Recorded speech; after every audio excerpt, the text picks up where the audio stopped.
John Petrucci is the lead guitarist, co-founder of Dream Theater, sound engineer, producer, and most importantly, a musical architect of the 21st century. But he's not like other rock stars. No drama. No headlines, no loud controversies. Petrucci took the hardest road in music, the road of discipline, endless innovation, and stillness. He stays calm and precise, letting his guitar do the talking in a time when guitarists often have to yell to be heard. Riffs that swirl like mazes, solos that cast spells, and song structures that go on for tens of minutes but are nevertheless as interesting as movies.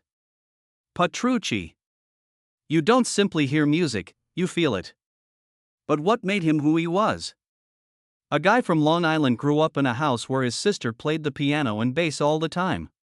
He wanted to make music since his sister got to stay up late. Mike Portnoy had a close friend, but he lost that friend because of his artistic choices. A man with the body of a bodybuilder who speaks with gentle, emotional chords. Let's take a look at the life of John Petrucci, the man who decided to live in complexity and write music that makes the world quiet. Life as a child. John Petrucci was born on July 12, 1967, in Kings Park, Long Island, a quiet town by the shore in New York, where the sound of waves mixed with the music of pianos and clarinets coming from every window. His family, who were Italian Americans, lived a simple life, but they were quite involved in the arts. Every child in that house was a living instrument. His sister played the piano, his younger sister played the clarinet, and his brother played the bass. Music wasn't anything far away for John. It was the sound of being a kid. The calm evenings after dinner when the whole family would relax and become one. John picked up a guitar for the first time when he was 8 years old, not because he loved music, but for a very infantile reason. His sister might stay up late to practice the piano. He thought, if I learn the guitar, I can stay up late too. But that ideal went apart soon when John couldn't handle getting up early for school. The guitar was put away in a closet and seemed to be forgotten. When he was 12, his close friend Kevin Moore invited him to something that altered everything. Kevin, who would eventually play keyboards for Dream Theater, asked John to join his band, and just like that, the guitar came out again. But this time, John wasn't playing to stay up late. He played because he felt like he fit in. What began out as fun quickly became into a habit, then a ritual, and finally a personal devotion. Petrucci spent 6 hours a day with his guitar, trying out new approaches and going over every note. His companions played basketball. He was fascinated by albums by Yngwie Malmsteen, Steve Morse, and Randy Rhoads. He didn't just listen. He picked apart every tone, phrasing choice, and vibrato. There was no tragedy, family problems, or big changes in Petrucci's childhood, but there was something even stronger: obsession. He was obsessed with perfection, with the structure of music, and with converting the guitar into a new language that didn't need words to express what he felt. That tranquility, together with a desire to be the best, provided the basis for his eventual musical journey. A trip that didn't start with applause, but with the soft pluck of a guitar, as quiet as a breath, in a boy's small bedroom on Long Island at the start of his career. John Petrucci was no longer just a teenager playing with an electric guitar in awe when he turned 18. He was a young guitarist who knew a lot about technique, musical structure, and most importantly, he wanted to push music beyond the confines of genre. That precise goal brought him to the doors of Berklee College of Music in Boston, where many great musicians have studied. It was then that destiny started to draw the first lines of what would become Dream Theater. Petrucci caught up with his boyhood friend Kevin Moore again at Berklee. He also met John Mayung, a quiet bassist whose artistic depth matched his own. Then Mike Portnoy showed up. A drummer with the accuracy of a machine and the intensity of fire, who made up the third member of the group that would become Majesty. The name seemed great, but at the time they were only first-year students with big dreams living in a freezing hostel. But after a year, all three made the brave choice to drop out and make music their full-time job.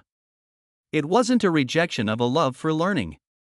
They realized that their music needs to be fostered via real-world experience, including sleepless nights in the studio and the hardship of touring, not just through theory studies. Due to trademark problems, Majesty had to change its name, and Dream Theater was established. The name came from a movie theater that Portnoy's father owned.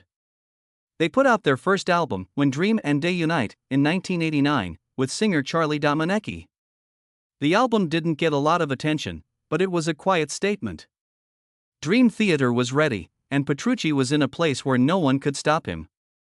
It wasn't easy at all in the beginning. Record labels didn't pay attention to them, they had money problems, and they had to fight to keep their musical uniqueness in a market full with glam metal and grunge. But Petrucci never backed down, no matter how cold-blooded he was. He wouldn't change the core of their music just to make people happy. Instead, he wrote songs that were 10 to 15 minutes long and had strange time signatures, classical harmonies, and guitar methods that required perfect accuracy. He wasn't simply the guitarist, which is amazing. He was the technical genius, the one who came up with the song structures, the one who shaped the tone, and the one who wrote the harmonies. Someone who set the band's whole artistic course. John Petrucci was more than just a promising guitarist in his 20s. He was a musical architect who was already building the base of his empire. And that fantasy theater, was only just getting started. Success with the band Dream Theater. 3 years after their first album, when Dream and Day Unite came out and practically everyone forgot about it, Dream Theater came back with a new lineup in 1992. James Lubry from Canada took over for Charlie Domenecki. And then everything was different. The birth of Images and Words. A breakthrough that changed everything. Pull Me Under, an almost 9-minute-long song with complicated time signatures, no traditional chorus, and production that wasn't good for radio, surprisingly became a hit. It made it to the top of MTV's charts and turned Dream Theater from a little-known band into a major figure in progressive metal. But this was hardly a lucky break for John Petrucci. It was the culmination of almost 10 years of planning, constant practice, thinking about music in a structural way, and a conscious refusal to follow commercial trends. From the beginning, Petrucci had his own creative standard, music that must make you think and move you. That same spirit shaped Dream Theater's identity. A band you could tell who they were right away. The years 1992 to 1999 were quite important. Awake 1994 had a deeper, harder, and more technical sound, which showed that the band was brave enough to move beyond formulas. But that was also when problems within started to show. Kevin Moore, a childhood buddy and the band's first keyboardist, resigned because they didn't agree on creative issues. Petrucci didn't say anything in public, but supporters knew. This wasn't just a loss at work. It hurt me personally. But instead of giving up, Dream Theater went through its most creative and explosive time under Petrucci's management. Many people today consider Metropolis Part 2, Scenes from a Memory, 1999 to be a modern progressive metal classic. It wasn't just an album. It was a tale. A sad, reincarnated tale portrayed through music and words over the course of 77 minutes. Petrucci co-authored most of the songs, composed the musical script, and put everything together, from the introduction and overture to the climax and resolution, like a spiritual movie given through sound. He didn't only play the guitar, he also created the whole emotional world of the story. Dream Theater's albums become more complicated and deep with each new one. The title track of 6 Degrees of Inner Turbulence, released in 2002, was 40 minutes long and had an epic and philosophical tone. It looked at different mental illnesses. Train of Thought, which came out in 2003, was a big change toward heavier metal that hit right at the gut. Octavarium, which came out in 2005, was a long song about cycles. The title track is 24 minutes long and is based on the idea of the creative circle, where the beginning is also the finish. All of them had Petrucci's fingerprints on them, from the way he alternated picking with a machine pistol to the way he wrote solos that sounded like dramatic melodies. But more crucially, they all had his structural mindset. Petrucci didn't write riffs that were all over the place. He constructed complex musical systems where every part had a purpose, every chord was a story knot, and every solo was a conversation. Not too much, not too little. When Mike Portnoy quit the band in 2010, it was a huge deal for fans. John Petrucci not only kept Dream Theater together, but he also took over as lead producer when things got really crazy. 2011, he learned how to run the studio, work with the technical personnel, and work with mixer Richard Sitchie. Dream Theater didn't have Portnoy for the first time, yet it still had its DNA. It was a statement that wasn't said. Petrucci was the center, the core. Later albums, like the astonishing 2016, a rock opera that lasts more than 2 hours, showed how ambitious he was. It was contentious, but it showed that Petrucci would constantly try new things, always look for new ideas, and always be brave enough to make things that others thought were too much. Distance Over Time, 2019, and A View from the Top of the World, 2021, both showed that Dream Theater didn't need to tone down to stay alive. They just had to be loyal to themselves. Petrucci has been a leader in developing a personal brand that goes beyond music. Ernie Ball Music Man made the John Petrucci Majesty signature guitar, which is a hallmark of careful refinement. The Petrucci plugin by Neural DSP is an amazing example of how to copy his tone. Millions of people follow and copy his masterclasses, how-to books, and gear setups. And most importantly, Petrucci never craved fame, even though he was successful. He didn't want to be a rock star. No media stunts, no music videos that follow a formula, and no sound bites that get people's attention. He just acts with a determined look. A finger that shakes on the strings lets the music speak. If you had to put a face on Dream Theater's success, it would probably be the complete band. But the technical spirit, structural heart, and guiding hand behind it all is John Petrucci. Projects outside of Dream Theater. John Petrucci has spent most of his life working on Dream Theater, yet he has never been a man who was limited by limitations. He doesn't think of music as a box. It's a three-dimensional coordinate system where each creative branch might go to a different path. And this insatiable curiosity has taken him on many side trips, including musical endeavors where he found freedom, breath, and the possibility to be himself in a new way. Petrucci joined forces with Mike Portnoy on drums, Jordan Rudess on keyboards, and Tony Levin on bass to establish the band Liquid Tension Experiment, LT, in 1998, when Dream Theater was on a hiatus between albums. Levin is recognized for his work with King Crimson and Peter Gabriel. But LTE wasn't like other bands. It was a real musical lab, free from lyrics, standard song structures, and worries about the market. It was pure art.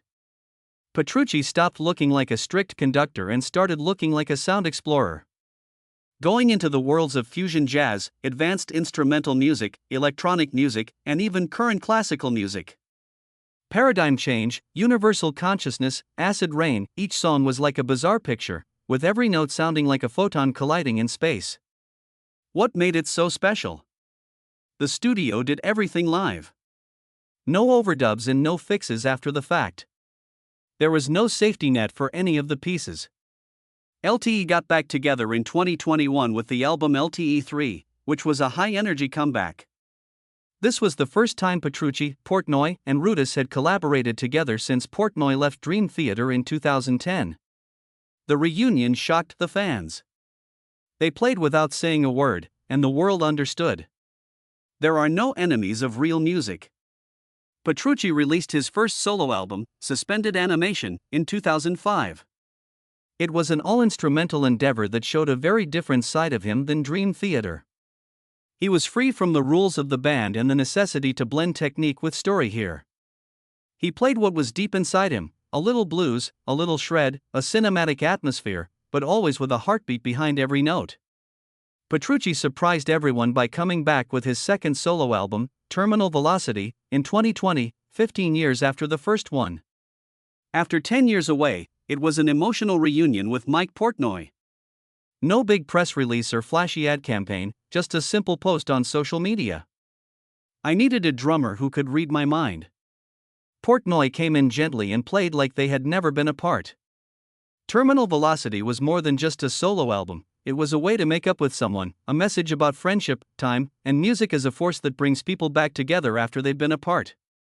Petrucci has been a pioneer in developing an integrated personal music brand, in addition to performing. He worked with Ernie Ball Music Man to make the John Petrucci signature guitar line, which includes the Majesty. Thought to be one of the most innovative, accurate, and comfortable guitars ever made. He made the Petrucci plugin with Neural DSP, which is an incredibly precise copy of his whole tone rig, including the preamps, EQ, chorus, phaser, and delay. In the field of teaching, he made the famous instructional film Rock Discipline, which has helped millions of guitarists across the world. Petrucci pays attention to every little thing. One selection, one EQ band, and one gain level. Everything has to go via his careful hands. Not for the sake of making money, but because he thinks that everything with his name on it should be the kind of music he does. Always unyielding. Petrucci shows more than simply technical skill in his work outside of Dream Theater. He shows the man. A musician that is always learning, isn't scared to be alone, doesn't mind getting into trouble, and always makes time for their own creative space. Not to get away from it all, but to breathe, rest, and come back to Dream Theater more whole and original than ever. Personal life, John. Petrucci is a perfect performer on stage. He has perfect technique, a calm demeanor, and eyes that seem to see through everything. But when the amps turn off and the strings stop playing, he is a very different person. Not complicated, yet very emotional and meaningful. Petrucci is married to Rena Sanz, the guitarist for the all-female heavy metal band Mean Streak. They met while they were both young musicians just starting out. In a world where artist marriages don't endure longer than a tour, they have silently supported each other for decades. There are no controversies, no noise, and no public demonstrations of affection between these two people. They know that sometimes the best love is the one that lets the other person be themselves. Petrucci has always kept a tight line between his professional life and his family life, even though they had 3 kids together. In interviews, he doesn't talk about his kids very often. Never posts pictures, never takes them to award presentations, and never uses his family as props to make himself look better in public. For him, music may be the light, but family is the shade that stops the heart from burning out. What not many people expect. Petrucci is obsessed with fitness in addition to music. He works out every day, eats a rigorous diet, and believes that being physically well is the key to long-lasting creativity. Many fans have been shocked by his bodybuilder appearance, which is very different from the skinny, worn-out bodies of most rock stars. But Petrucci doesn't do it for show. It's a means to keep the mind from falling apart. He once claimed in an interview that Petrucci is a guy of principle. He doesn't drink at work, stay up late playing video games, or bring his laptop to practice.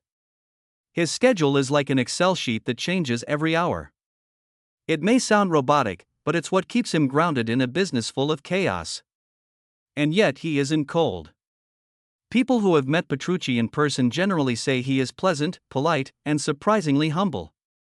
He doesn't appreciate being considered a guitar god, doesn't want people to worship him, and regularly turns down offers to teach if he doesn't feel ready to give something useful.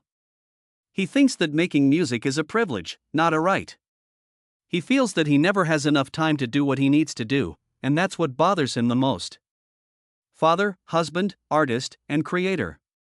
He does it anyhow, though, without saying anything. Underneath the steel facade is a heart that is kept alive by discipline, rooted by love, and burning with the notion that an artist's life doesn't have to be loud to be great. Sometimes, true commitment is loudest when it is silent, full, unshakable, and total.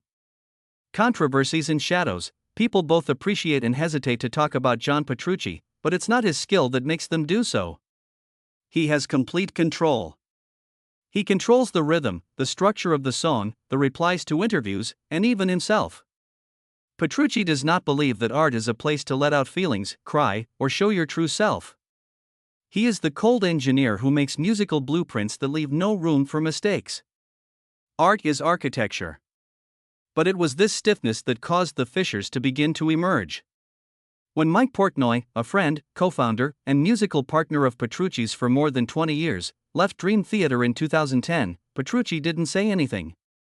He made a brief professional statement. No complaints, no blame. But it was a shock for those who had been around for a long time. Portnoy didn't only play the drums. He was the only one who could beat Petrucci as an artist. The other half, which was full of chaos, needed to balance out Petrucci's very structured universe. Dream Theater didn't fall apart following Portnoy, but things did change. Became quieter. The next albums were clean, technical, and well-made, but they didn't have the emotional edge that used to make the band great.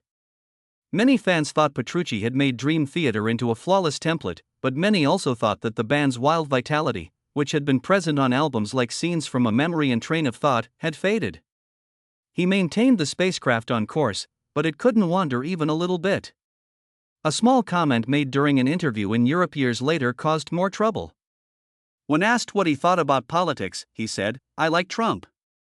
I believe he should get a chance. It wasn't mean. Wasn't a promotion, simply my opinion." But the progressive community, which is usually left-leaning and open-minded, turned their backs on him. They thought of Petrucci as a smart person who could build complicated concepts through music. Now they thought of him as a dangerous, conservative genius who had gone off the rails. Petrucci didn't say anything back or say he was sorry. He just kept making music. But from that point on, it looked like an invisible glass wall had formed between him and the people, a bizarre barrier. He was no longer the perfect hero, he was just a person who could make choices that upset other people. Petrucci isn't known for being easy, even among Dream Theater members. He is exact, a perfectionist, and works like a machine. But a lot of people have felt trapped because of this. Rumors say that even new members, who went through a lot of tryouts, are under a lot of pressure to live up to expectations. Every time you record, it's a test. Every tour is a test of stability. Petrucci never yells. But his calm, calculating stare makes it impossible to be reckless. It's the strength of discipline, but also the weakness of being too strict. And everyone knows that silence may be louder than any confession. That's why people both admire and stay away from John Petrucci. They admire him for keeping a level of seriousness in art that not many people do. They stay away from him because he doesn't seem to need anyone and doesn't let anyone get close to him. And maybe that's precisely what it is. Petrucci is such a unique person. Because he is so frigid, so strict, and so unwilling to give in. He chooses stillness as a statement against the tide in a world where artists have to be attractive storytellers to live. That silence is louder than the heaviest downstroke he has ever played. John Petrucci is now in his 50s, but he still looks like an athlete. He has long salt and pepper hair that falls past his shoulders and a piercing glance that is as sharp as the alternate picking he has learned over the previous 30 years. In 2024, when a lot of his friends started to fade away or rely on their former successes, Petrucci started a new chapter by rejoining with Mike Portnoy, a long-standing bandmate who had been gone from Dream Theater for more than 10 years. There was no big proclamation or story about adversaries becoming friends, it was just music that fixed a broken thread once more. The result was a big deal. The album is called Parasomnia. Parasomnia, Dream Theater's 16th studio album, came out on February 7, 2025. It was a clear message that guys beyond 50 could still make music that was just as powerful, complicated, and daring as when they were younger. Petrucci, who was the main composer and producer, worked with Portnoy, Labrie, Myung, and Rudess again to make an album that explored the mind's disarray, nightmares, sleep problems, and memories that were broken between dreams and reality. It wasn't just music, it was a journey inside. And once more, Dream Theater made it clear to the world that they don't exist just for nostalgia. They are still making history. In 2025, Petrucci's personal power grew beyond just being a good musician. He put on the yearly Guitar Universe 5.0 event at Hilton Lake in Las Vegas. It was a gathering of some of the best guitarists in the world, including Tosin Abasi, Guthrie Govan, Chris Broderick, and Mike Portnoy, who was there as an honored guest for the first time. This wasn't just a class.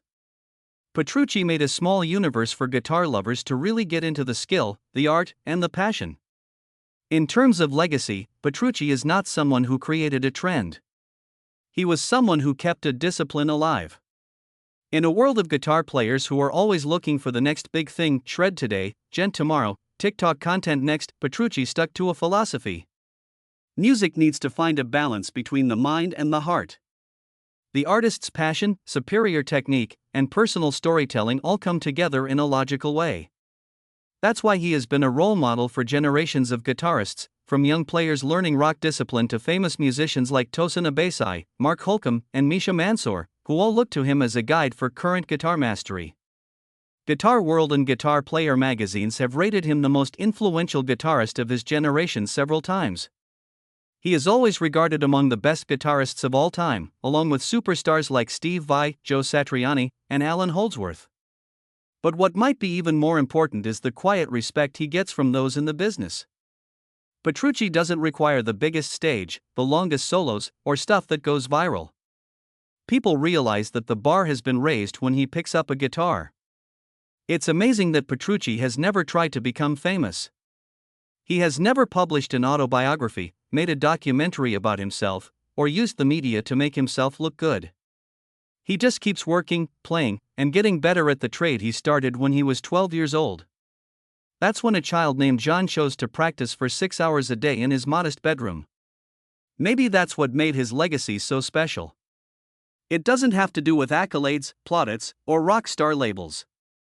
It comes from silent determination, hidden discipline, and notes that seem to be invisible but get to the deepest parts of people who are looking for order in the middle of turmoil. John Petrucci isn't cut out for show business. He doesn't follow trends.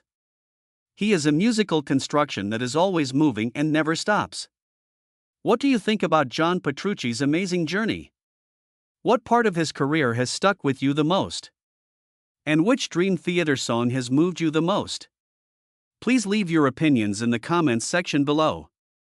Please don't forget to like and subscribe so you can keep learning about the lives and legacies of the greatest musicians in history with us.